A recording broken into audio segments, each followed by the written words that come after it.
pemirsa, kembali lagi dengan saya Raffi Pasha dan rekan saya Akila Fazalai yang akan membawakan berita teraktual pada pagi hari ini. Berita pertama diawali dengan berita tentang pemilu tahun 2024 yang akan dibawakan dengan rekan saya Farel Maheswara. Baik, terima kasih. Indonesia sedang menghadapi pekan kampanye yang menandakan pemilu 2024 sudah dekat. Jumlah total pemilih pada 2024 diperkirakan mencapai 204,4 juta pemilih dari seluruh Indonesia.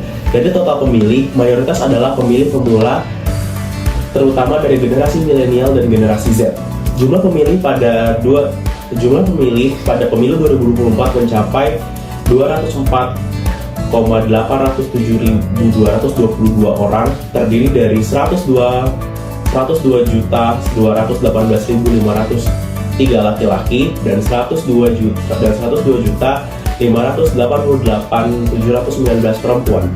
Generasi milenial yang akan menjadi pemilih pada tahun ini mencapai 68,8 juta pemilih, yang mana merupakan 33,6% dari total keseluruhannya. Dan generasi Z mencapai 46,8 pemilih, yang mana itu adalah 22,8% dari total seluruh pemilih.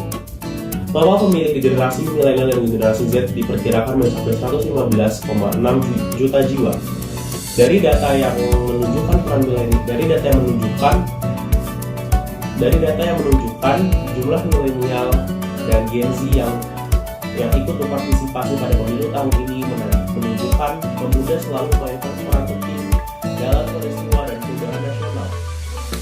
Seperti pada peristiwa Sumpah Pemuda di tahun 1928 dan peristiwa proklamasi pada tahun 1945, Gen Z dan milenial tumbuh di era digital, informasi, dan komunikasi yang lebih terbuka, kritis, kreatif, inovatif, peduli terhadap isu-isu sosial, lingkungan, dan kemanusiaan. Selain itu, mereka juga lebih berani dan dalam mengekspresikan diri, lebih mandiri, fleksibel, dan juga adaptif. Generasi milenial dan generasi Z memiliki potensi besar untuk menentukan arah masa depan bangsa dan juga kemajuan bangsa Indonesia. Selanjutnya saya kembalikan ke studio. Berita selanjutnya merupakan berita dari mancanegara. Konflik Israel dan Palestina semakin memanas. Setiap harinya korban semakin berjatuhan hingga mencapai 1000-an orang. Selanjutnya kami akan langsung menghubungkan kepada rekan kami, Rasya Nadibia. Baik, terima kasih. Saya Muhammad Rasya Nadibia melaporkan. Pada Selasa 2 Januari 2024, Kementerian Kesehatan Palestina dan Perhimpunan Bulan Sabit Merah Palestina mencatat setidaknya ada 22.000 korban tewas, termasuk sekitar 9.100 anak-anak dan 6.500 wanita. Korban luka-luka melebihi 57.000 orang, termasuk 8.600 anak-anak dan 6.300 perempuan. Setidaknya 7.000 warga juga dilaporkan hilang di Gaza. Sementara jumlah korban di Israel kembali direvisi. Korban tewas pada serangan Hamas 7 Oktober lalu berubah dari 1.400 menjadi 1.139 orang. Sebanyak 173 tentara terbunuh dan 965 luka-luka.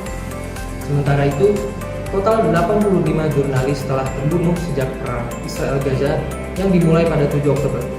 Menurut Komite Perlindungan Jurnalis dan Federasi Jurnalis Internasional, sebanyak 78 jurnalis Palestina, 3 jurnalis Lebanon, dan 4 jurnalis Israel telah terbunuh.